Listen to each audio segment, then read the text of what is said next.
Golly, David. Hey guys. Hello, Max. Oh, video. We got video. Exciting. Yeah, let's do video. Okay, I'm gonna use my good webcam then.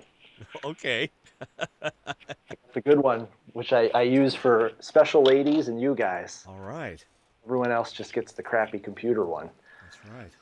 Let me also put the shade down so I'm not backlit. How are you guys doing? Are you enjoying this bonanza? It is crazy. Do you think it's going to help the finale? Do you think it's going to help numbers? Um, I think Survivor's audience at this point is sort of a fixed commodity. I don't think it's going to attract more people, but Right. it certainly will make sure that there are no Survivor fans who miss this finale or who even wait to watch it on DVR. Yeah. Well, it's interesting because, Tyler's boot got kind of overshadowed Oof, by it all. that was rough. I feel bad Yeah. for Tyler. That was, I mean, you know, quite honestly, the whole season in one fell swoop has been yeah, overshadowed. that is true. Hey, guy, look at you. What's up? Yeah, like we had Cass on Thursday, and she and David and I just said, okay, we're not talking about second chances until we're done with episode 12. So that was Yeah. fun. Hold on one sec. Let me get the. It's like a very weird angle. Hey, Dwayne, did your picture shrink when he joined us? Probably. That's not a personal jab. I'm just saying it. My picture went down. I can't get full screen anymore. It's okay. No, it's not because you're like this big. Really? Because I have you and Max side by side, Oh, that's because you're the host, I guess. maybe. Somebody's drinking a soda or something. There we go. I don't know what that Okay. is. Right now, Max looks like he's in a fish tank. Oh, is it like a weird? Well, your picture is you, and there's this in this foreground. It looks like the bottom of a fish tank. Those little rocks with the moss on them, Really? which is probably your kale salad or something. I don't know. I'm trying to think. I mean, I don't see it in my my. So I got a blue screen for him with the white pretend person in the middle. I don't have anything for him. Well, I do. How's my audio? Do I sound Your okay? audio's great. Yeah. Okay. You could be a little louder, but Actually, Dwayne, you're kind of loud. all right. For me, you are. I think I'm coming in off my headset microphone. There you go. That's better. Is it? Okay. All right. Well, I think I'm good to go. I Yeah, we don't just see don't see a myself. video. Are you seeing me? I just see a picture of you. There's no video. Oh. Let me go up here and see. So we don't really know for Oh, sure. wait. Something's happening. There I am. There you are. Okay. There's Max. So how many shows have you done today? You guys are the first of the day, but probably I think this is like the 7th of the week. Wow. You're really putting yourself out there, aren't you? Listen, man, an opportunity to talk about my two favorite subjects, Survivor and myself. Come on, I'm not going to take that. I mean, who cares about this second chance opportunity? This is just an opportunity for me to rant and rave for another hour. Oh, okay. But you definitely want to be on Second Chances, for sure. Oh, yeah. Yeah, No doubt because- about it. Listen, my time was short. There are not many people out there. I guess, Kelly, for example, is one who had as little of a taste. Right. Get just enough of a taste to make sure that you will never forget it, Right. but not enough to satisfy you. Right. That will screw with your head for the rest Right. of your life. Right. It's an itch I need to scratch. Yeah. Speaking of itches you need to scratch, we just want to make sure you are wearing pants. Okay, good. Yeah. There we go. Yes, We're all I set. am. Good. And you're sitting on a ball, I can tell, aren't you? I am. Nice. And if it gets weird, No. It's good. It's good. bouncing uncontrollably, it's just because I'm excited. It keeps your back all nice and straight. Well, listen, it's just another way that we're constantly training for Survivor. Yeah. I walk around with one of those grip strength things all the time. Yeah. I bring puzzles with me to the beach. I do memory games when I'm standing in line at the supermarket. Right. There's no such thing as downtime. There's no Survivor off season anymore. Okay, Hey, so so are when you you- allowed so to when- talk? So Go when you ahead, walk David. when you walk into a line at the supermarket, do you immediately pick out who you want to align with and who you see as a threat and you want to vote out first? Oh, of course. No, you're constantly playing the social game. It's like I think Shireen said she practices voting people out at work. And everyone's like, oh, LOL, that lady, she's sure. No, no, no.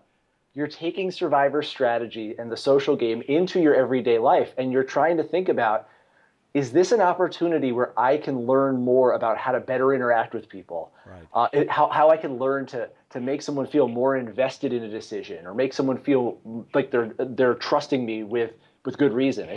It certainly helps your thinking about different sorts of social situations, but it makes you have a one-track mind at the same time. So I think the best place to do it is the DMV because Oh you're God, stuck for a long time, voting and all there out. such a variety, such a buffet of people to choose from, including the Most tellers. The most tellers, Isley, they're out first. most Isley Space Cantina. So yeah, I got this. I Yeah. could sit here and I could be working my core, working my grip at the same time. Right. And if you, well, anyway, forget it. Yeah, don't go down there. I'm not going to go. That would be good for the warts on your feet. Put it in your shoe. You don't. Okay. Anyway. Are we gonna go there? No. So can you talk season 30 very much? I could talk season 30 up to what we've seen. Okay. Yeah. Well, good. So I just got to be honest with you, man. I was so hyped up for you on this season and just thought you were going to destroy everyone. And David and I battled for who was going to get you as our first pick. And it was Battle Royale. And then, well, you were there. What happened, Max? Gotcha. Right? Yeah. LOL. Oh, it was on purpose. What were we It was thinking? all on purpose. This was a big, giant troll. What happened? Well, yeah, I certainly didn't go in there expecting that I would be done that quickly. Listen, my expectations were realistic, and I'm one of those guys who goes out early or who goes out fifth or sixth or fourth. Nobody wants me giving a jury speech, pleading my case for the $1 million. And I'm okay post-merge because I'm not a jacked challenge beast like a Joe or a Mike or even a Rodney or a Tyler. I can get by that middle part of the game. It's the first part of the game where annoying someone can get you voted out. Right. That's going to screw me over. Right. Now, didn't you say that the whole naked thing was just the cameraman caught you as you were going into the ocean, and then they kind of made a big deal about it? Is that Yes. what happened? Yes. I went skinny dipping once, and it was by necessity. It was motivated by hygiene more than anything else. Right. Not to say that I have any kind of problem with going skinny dipping. It's good times. We're all grown-ups, right? Yeah, for the most part, all of us, Rodney, he just had a birthday, so he's probably technically a legal adult now. I went skinny dipping not expecting it to be a big deal. And it was a big deal. It was such a big deal that they asked me to go back in the water and recreate my skinny dipping so that the helicopter could film me. Oh, my gosh. Now, I think I was told at some point by someone, I don't remember if it was another player or someone in production, that every time the helicopter takes off, it's $10K. Right. It's $10,000. That's an investment. That's an Right. investment in my edit. And that's an investment in me. And when I see that, and when I also then have a confessional that's dominated by questions about my skinny dipping, Right. and find out that my fellow tribe members are having confessionals that are dominated by the topic of my skinny dipping, it's a sort of feedback loop. Well, Much sure. of Survivor is a feedback loop. Obviously, the feedback loop that you're engaged in with your fellow players, but also with production. Trying to anticipate where they're going with things, trying to work with them as opposed to against them. Now, you have to do it within certain limits. You can't go overboard. And maybe I went further than I should have. I certainly know at some points I was playing the production game at the expense of the social game. Right. That said, would you prefer to, play the Survivor game and ignore the production game?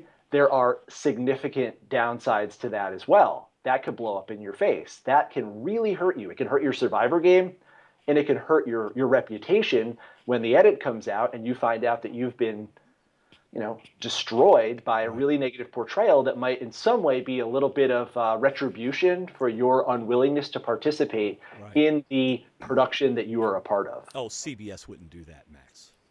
Well, that's CBS, but Of course they would. Come on. You know, if you don't give what is expected of you, Right. you will end up like Cowboy Rick. You will end up like Carter. You will end up like Tyler. Tyler played an amazing game. Tyler was an amazing strategist, an amazing physical threat, great social game. How much of Tyler did we see during this season? Not as much as you would expect for someone who played as well as he did. You know, if you watch those Ponderosa videos, they're constantly saying, Tyler's winning this game. If Tyler lasts another 2 or 3 tribal councils, cash the check in his name. But where was he in the episodes? Tyler wasn't playing the production game. And to his credit, because it allowed him to last deep into the game. But, you know, at the same time, there's that trade-off that you have to engage in. Right. Yeah, we definitely got that side of Tyler's game at the Ponderosa in the Ponderosa videos. They were crediting him like crazy, and all of us were at home saying, "Who is this person?" Because all we got was him for 2 or 3 episodes, and his game started and fizzled out, and that's about all we got to see in the edit. And we know that there's more than that we're not seeing. But yeah, the Ponderosa's definitely confirmed that he was playing a really good social game and worked really well. I got a question. You were what I consider a merge victim. It's happened to other people that are not as good, just as good, but anybody can be a victim of not the merge, excuse me, the Swap. shuffle. I call it the shuffle, Yeah. the swap. Matt Bischoff, I thought, was a victim of that, you know, and it could happen to anybody. It could happen to Mike. It could have happened to Rodney. It could have happened to anybody put in the wrong situation. So after that swap, how much time do you think you spent with the no collars? Because I would think you could fit in really well with the no collars, and that's how the edit made it look like you were separated from them the whole time, the rest of the episode. I tried my hardest to crack through the veneer of indifference and nihilism that defined no-collar camp life. And in fact, you saw some of the evidence of that, me talking to Jen about astrology. Now, if you live in Southern California and you've done any sort of dating, you know that most attractive, young, hippie-type women have a fond interest in the subject of astrology. It's a safe bet that you can strike up a conversation on that subject, and within 15, 20 minutes, you're really grooving with somebody. Now, Jen is presented to me as A, no collar, B, she's in her early 20s, C, she professes to be a lifelong Survivor fan. So I think, okay, this is a great opportunity to talk about something that will combine, hopefully, some of her interests. And the story behind it is, I didn't know this offhand. The woman who I was seeing, we tried one night to combine some of our interests. We were looking up the astrological charts of some of my favorite film directors or movie stars. And then I said, hey, look up Richard Hatch. What's his astrological sign? And from there it went to, you know, what's Parvati? What's John Cochran? What's Tony Vlachos? And it became this fun thing. So here I am out there trying to fit into a no-collar tribe when I'm, you know, designated a white-collar individual, and I'm getting a lot of crossed arms. I'm getting a lot of surly sneers and a lot of sort of, I don't want to talk to you, let alone play with you feedback. That's mainly coming from the two women. Will, on the other hand, wanted out of no collar. As we saw, as soon as the merge happened, Will looked at Rodney and said, get me out of here, brother. Right. He looked at me that way too. Only problem was this.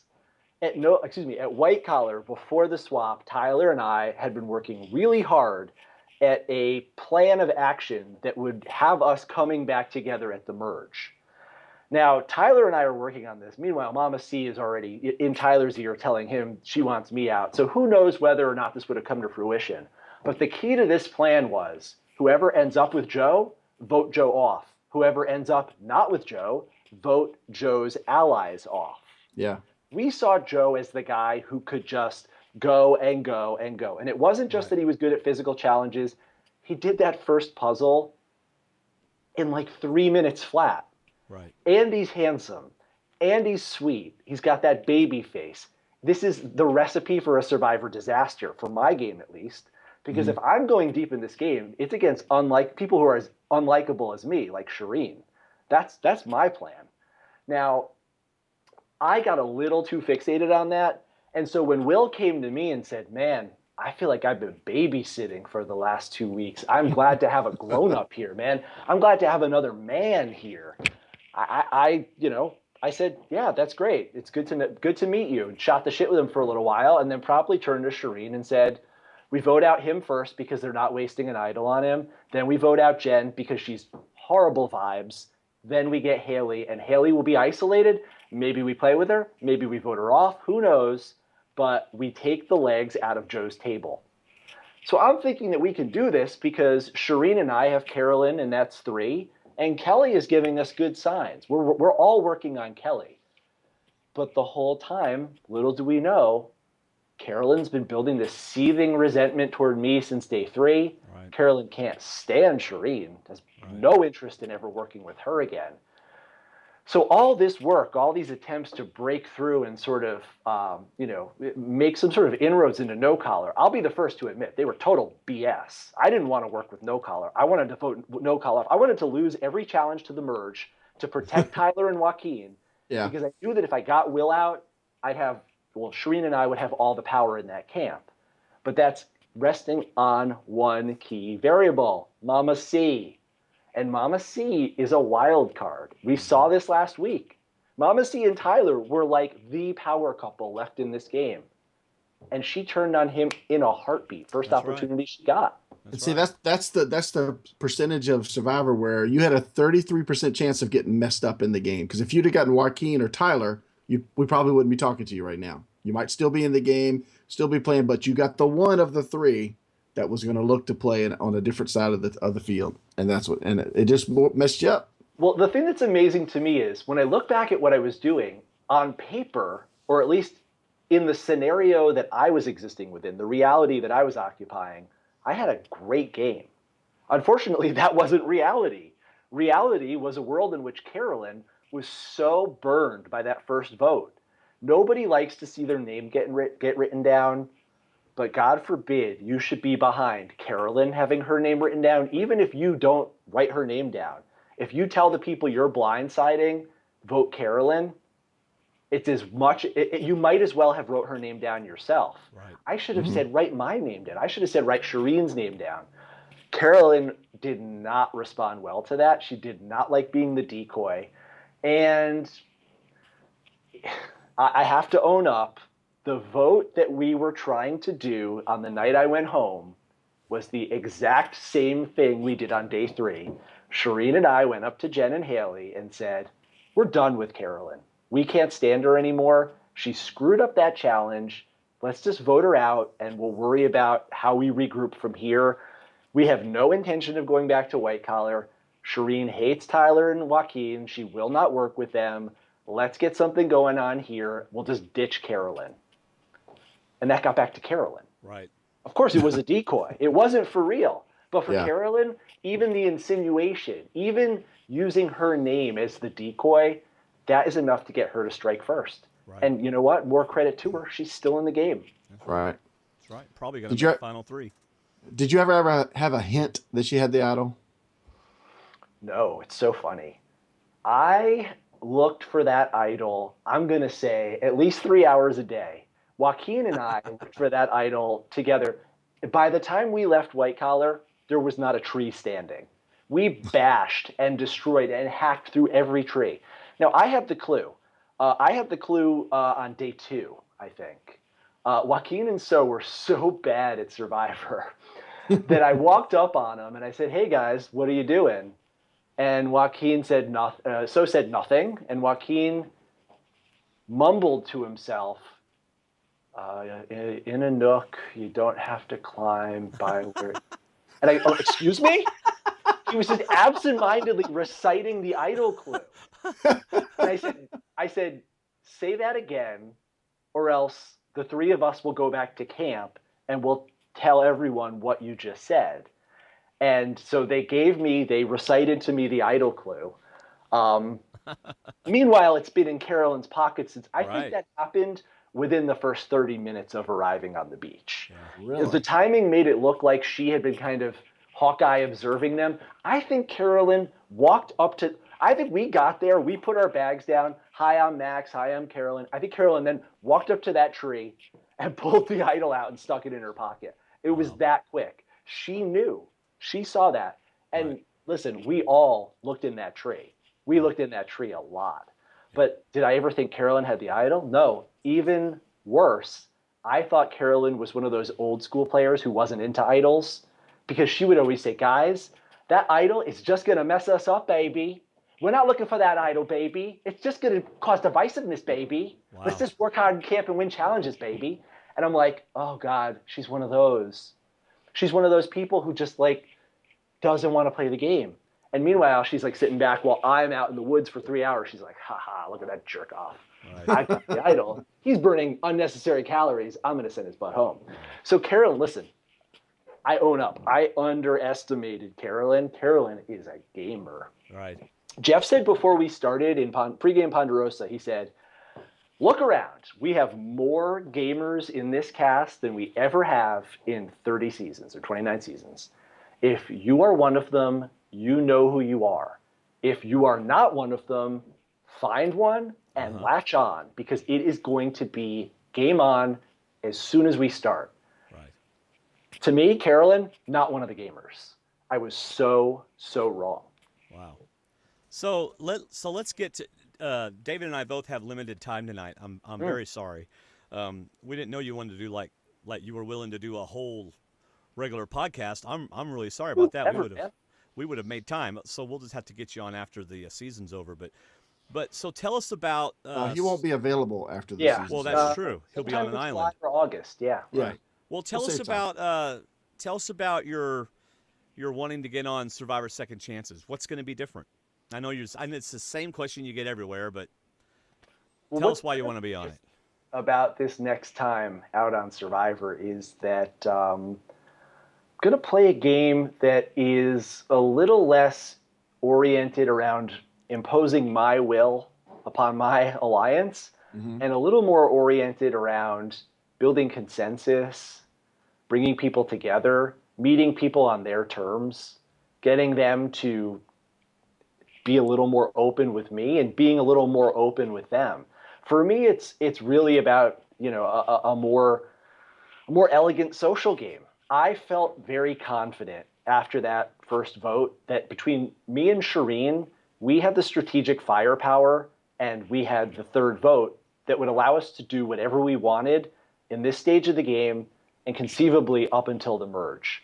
And that sort of confidence was deadly because it allowed me to overlook my relationship with Carolyn, to underestimate her, and to allow her to form bonds with Tyler and Joaquin that ended up transcending and being strong. Oh, there's a child in the background. Yes, it's David. Transcending and becoming stronger than the bonds she had with me and Shireen. So I think it had a lot to do with feeling like if I survived that first tribal council in a position of power, I am set until the merge. Right. Now, that's a bad way to play because you become complacent. It's not that I wasn't gaming hard still. It's that I was taking more risks, I think, than I needed to. Case in point, after first tribal council, the name of the game for Shireen and I became, let's torture Joaquin. Let's make Joaquin lose his cool. Let's get him totally out of the game so that if and when we have to go to tribal council again, and knowing the history of 3 Tribes Survivor, I was pretty confident that if we lost once, we could lose twice or 3 times or even more, that Joaquin had to go next. Now, of course, he made it difficult by sinking like 9 baskets in a row on that second immunity challenge, and by being one of the most charming and fun human beings on the face of the planet. But he was also really, really, really antagonistic toward Shireen. From day one, Walk and So sort of made Shireen and Carolyn feel like they were there on borrowed time. And as they were my closest allies, that was totally unacceptable to me. So it became about, pushing Joaquin, pushing his buttons. Now, pushing his buttons like that may have rattled him a little bit, but it also turned Carolyn and Tyler totally against Shireen. Right. And the sort of, listen, if everyone wants to know the origins of why people kept saying Shireen was so annoying, I'm not saying that she bears no responsibility, but the day we swapped, Joaquin started telling not only the members of the new Escameca tribe, but also the members of the new Nagarote tribe, Shireen is annoying, Max has her wrapped around his finger, you have to break those 2 up. At the challenge, he was whispering that to Jen. Wow. At the beach on Escamecca, he was telling Rodney and he was telling Dan, Shireen is annoying. Shireen is horrible. Shireen is the worst person out here. She doesn't deserve to be out here. He was on a vendetta. He was on the warpath because we took out his girl So. Right. He was going to get us back. And guess what? Joaquin, you got us. Yeah. Joaquin got me back. Yeah. So do you want to see Shireen on the second chances? No, definitely not. She could come back for Heroes versus Villains or some other thing. Shireen and me on the same season, no good. No good. It's not good for my game. I know. I want to play with people I don't like so that I don't feel invested and I don't feel like I have any kind of connection or any sort of obligations to them. Shireen, I love you, babe, but you're on your own here. We're not playing together ever again. You know, one of the things that I think Stephen Fishback said in a podcast afterwards, I don't even know what that podcast's called. It's some off-brand. It's not like the A-Team sort of stuff like we're doing here. Oh, he right, said okay. Max might have had an easier time if Shireen was not on his tribe. Yeah. And I sort of agree. But that said, I wouldn't have had as much fun. I will tell you this. This podcast also said that. Did you guys say that as well? Oh, yeah, several times. You know what? It's kind of consensus. You shouldn't be having that much fun. You know, I don't know if you guys saw the secret scene where there's like one secret scene where I'm like, Shireen's the most powerful, intelligent, independent woman I've ever met. And then Shireen's like, I didn't come out here to make friends, but I did. And his name is Max. I'm not saying we had a showmance. It was a very platonic thing, but we had a mutual appreciation society. And it's great to have a friend on Survivor, but it's also terrible to have a friend because suddenly emotion, which belongs nowhere on that island, factors into your decisions. Yeah. Pretty much David and I agreed that if Shireen hadn't been there, you would have played a much different game because mostly what we saw in the edit was you and Shireen together all the time, totally unaware of what was going on around you. And so, you know, not accurate. Yeah, that's it just wasn't. That one but that's scene, the way it looked. Of course. Yeah, that one scene was actually the shot of us when we're standing there and the entire tribe is underneath the shelter. That was the first real conference that Shireen and I had in the 3 days at No Collar. We got there and one of the first things we did is kind of looked at each other side-eyed and said, we really shouldn't talk that much for the next few days. And Shireen peeled off and spent most of her time working Jen and Haley to magnificent results, right?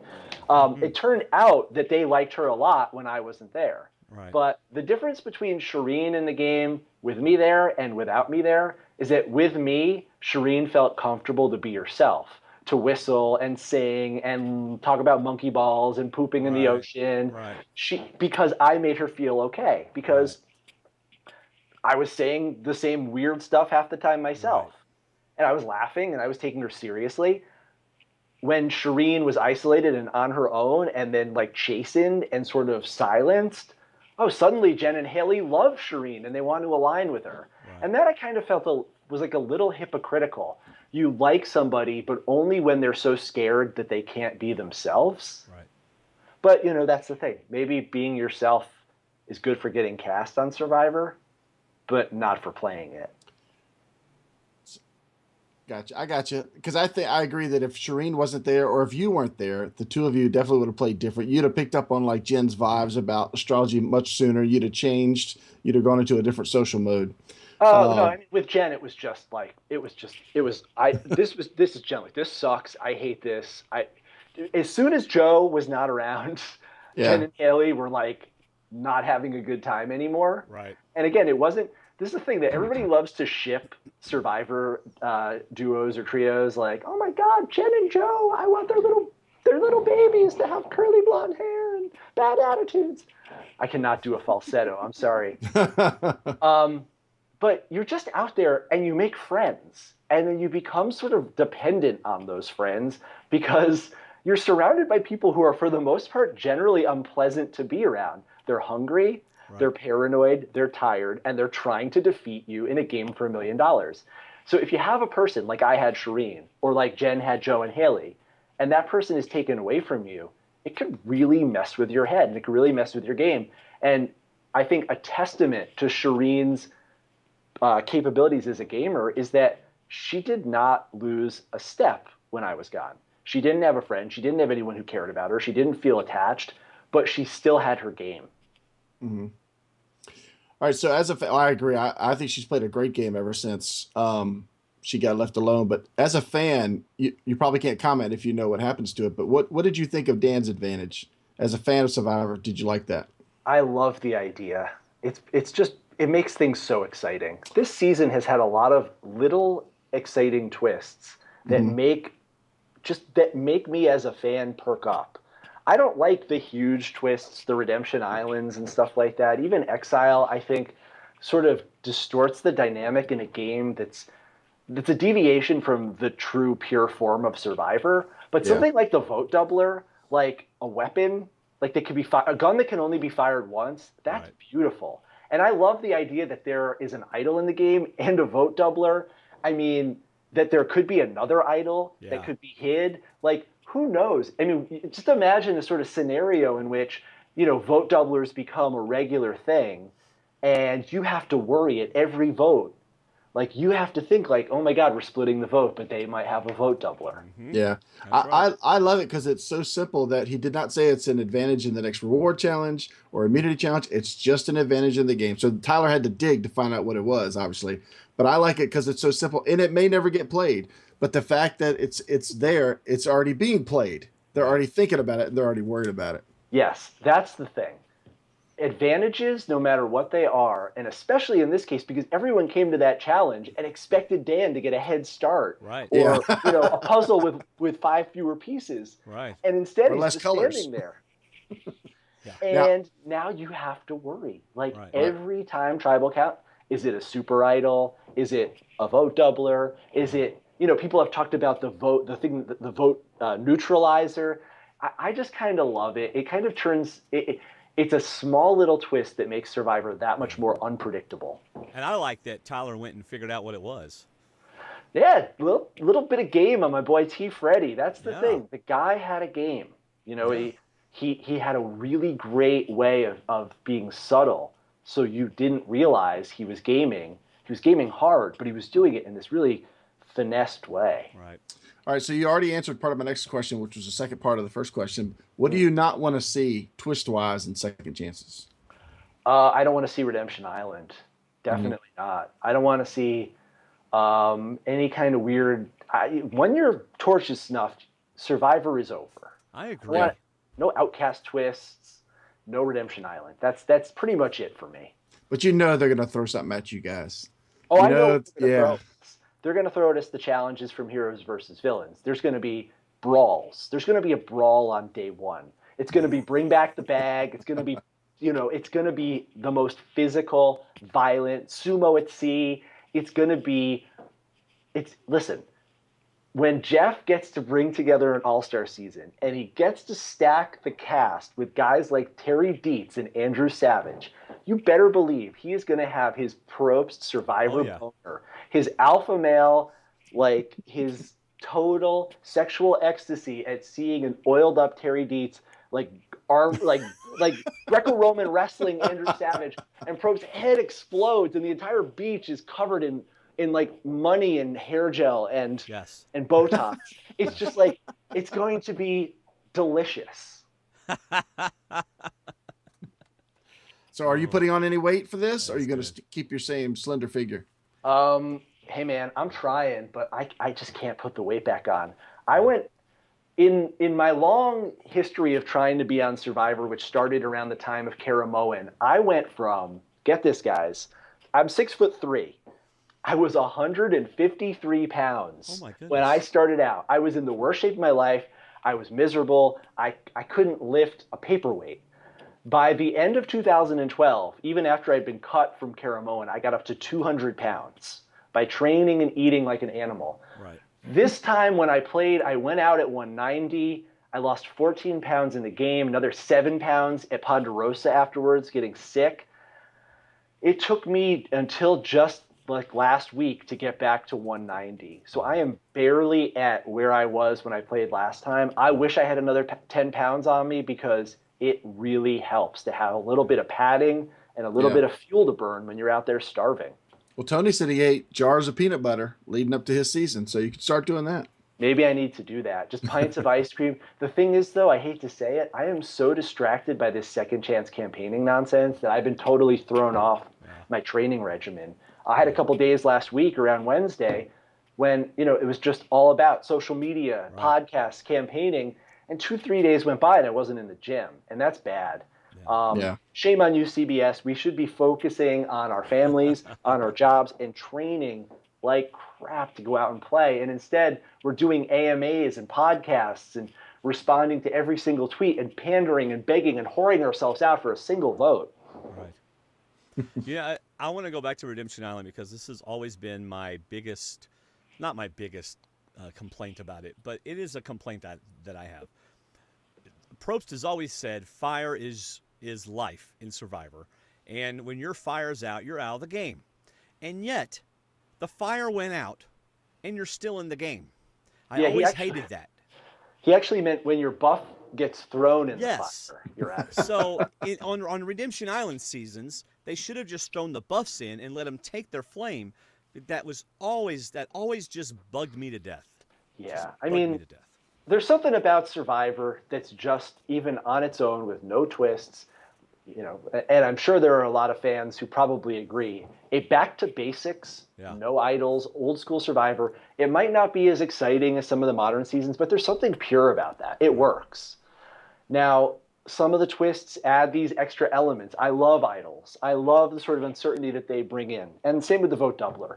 But let's just keep it so that when you are voted out, you're out. You got to wait for another season to get your second chance. That's right. That's right. Yeah, we know it won't happen, but wouldn't that be something if they didn't give y'all any idols on second chance? Well, like what else could they throw at us? I wouldn't be surprised if they don't give us any food. Yeah. They've been given, a pot of rice. They hook you up with some coconuts. Nicaragua is completely barren. There's no bamboo. There are no coconuts. There's no palm fronds. The three basics of Survivor existence, they throw out in the woods. Right. Production goes to Home Depot in Managua and buys a bunch of bamboo poles and chucks them out in the woods. Right. Goes to the supermarket, buys some coconuts, and they have some PAs chuck them. Whoa. And now in Cambodia, on the other hand, there's a reef. They can give us a Hawaiian sling and say, feed yourselves, like they've done in some of those tougher seasons. Right. So who knows? If they do it like they've been doing it, Kelly Wigglesworth will think she's in a hotel with lots of room service. Well, are you serious? Compared to what they had season 1. Oh, I can't wait for Kelly and Kimmy and Varner to get out there and say, guys, can I have my raincoat? Yeah. Can I have my sunglasses? Can I have a can of stewed peaches? Okay. No. I am adamant about this. Okay. Survivor now is much harder. When you get a pot, a machete, and a little bit of rice. All right. Granted, San Juan del Sur, a little bit of deviation where you could do a little wheeling and dealing and get your extra rice and trade and all that nonsense. But the first couple seasons, man, when they were decked out in head to toe with Reebok and had on their Oakley blades and stuff like that, and Colby had his furry hat. Yeah. Well, in those earlier seasons, you could go up to production and work out some kind of deal. So it's just audio. Here's what's going to happen. This is why Survivor Second Chances is going to be a much more physical season, as Max has said. You're not getting voted off. It's when your leg gets broke, then you're off. It's a full medical evac season. It's a full medical evac system. And it's not 39 days. Yeah. It's till the last person standing. Who will break their bone this week on Survivor? Oh, God. I'm terrified now. So it's going to be blindfolded challenges every other day. Yeah. Well, I'm hopeful that they don't do blindfolds 2 seasons in a row because that's really the ultimate nightmare. Yeah, you got. I'm game for a gross food eating challenge. Sure. Come on, it's time. I miss those. If they're wanting to make it a physical season, man, they've had some physical competitions out there. People throwing people on the ground, and they've had some tough ones. Oh yeah. I mean, I don't expect them to go easy on us this time. Not at all. So, well, Max, any last words you want to say to our listeners? Definitely. You might think you know what I'm all about. You might follow me on Twitter or, even just based on the edit think, oh, I've got this guy pegged. But I think there is a lot about me that you don't know and that you haven't seen. And that might be hard to believe given that I was buck naked for a good portion of my episodes. But Somebody saw something in me out there that you guys didn't get a chance to see. That's right. And that somebody's name is Jeff Probst. Because he put together with his staff and with the network a list of people from the last 15 years who he wants to have a second chance. And out of all those people, all the greats who have played this game once and haven't won, even all the greats in the Worlds Apart cast, think about that guy Rodney, think about that guy Dan Foley, some huge, huge personalities. He called me. I showed Probst something last time that didn't make the edit because I was only in for 5 episodes. Now I'm going to show you guys what I showed him. I'm going to show you guys the game I played, the moves I made, and the big mouth, big personality nonsense that ultimately got me targeted. I'm going to show you guys that. And I'm hoping that I can show it to you over the course of 13 episodes as opposed to 5, because I think that you'll enjoy it. I'm not going out there to drop references to past seasons of Survivor. That's just something, if you hang out with me long enough, I'm going to do in the line at the supermarket or while we're driving to a restaurant. That's just who I am. I'm not going out in Survivor to be a walking encyclopedia. I'm going out on Survivor to play and to win. And I'm hoping that you'll get to see that there's more to me than just those references, than just the kind of goofy behavior with Shireen. I'm hoping you're going to get to see that I am a guy who can win this game. All right. Well, if I you love that. play I love again- that. Even if you think you've seen all of Max Dawson, you have not seen all of Max Dawson. That's the truth, brother. I got a lot. Because we more didn't to see show. what the buff was covering. Hey, the buffer's covering something. So Hey, man. Yeah, the beard too. Who knows That's what's right. under there? Well, if you do play again, then I would definitely want to see a different game, and I would love to see you go far if you played again. So Thanks, guys. Me too. very all much. right. Well, this was a pleasure. Well, thank you. It's been on my list, my to-do list, to come and talk to you guys, and hopefully sometime later in the summer after I get back from Cambodia. Yeah. Well, unless they have us on press embargo, I'll get to talk to you again. Yeah. But I look forward to it. I love the podcast, love the community that you guys have on Facebook, Thank you. and I'll say this thing that I've been saying everywhere right now. Has there ever been a better time to be a Survivor fan? It's No. fun. It sure It's is. fun. This is great. It's fun. All right, man. See you later, bud. Take care, guys. Bye-bye. Thanks, Max. Hey, Max, before you go, don't hang up yet. Yeah. Hey, I would love to have you come back after Cambodia to talk the finale of the Dirty 30, just to get your opinion on how it A finished. Dirty 30 post-mortem. That would be great. Yeah. Hey, what's the situation on Nina's shirt? How's that going to work? You just reminded me. Not Nina's shirt, but Shayna's. Shayna's. Shayna's shirt. Mike Holloway took it from me. He Okay. has it. Okay, so I'll just get He with Mike. took it to Arizona because this is funny. I gave it to him at casting for 31. Okay. We were in the hotel, and I said, I went to the handler. I said, "Can you give this T-shirt to Mike? Tell him to bring it to the party." And she said, "I don't know what you're talking about. Mike's not here." And I said, "Yeah, he's here. He's in room 231." And so they brought it to Mike. He took it with Joe and Sierra and Tyler and Jen and all those people. So hopefully it's almost complete. Check in with him. If it's not, we'll bring it to the finale and we'll get the last remaining signatures on it. Okay. And then we'll have someone who doesn't end up going to Cambodia send it to Shayna. All right, man. Awesome. Cool. Thank you, bud. So, Thanks thank for all you Max. guys do. Love All you right. guys. Bye-bye. Bye-bye.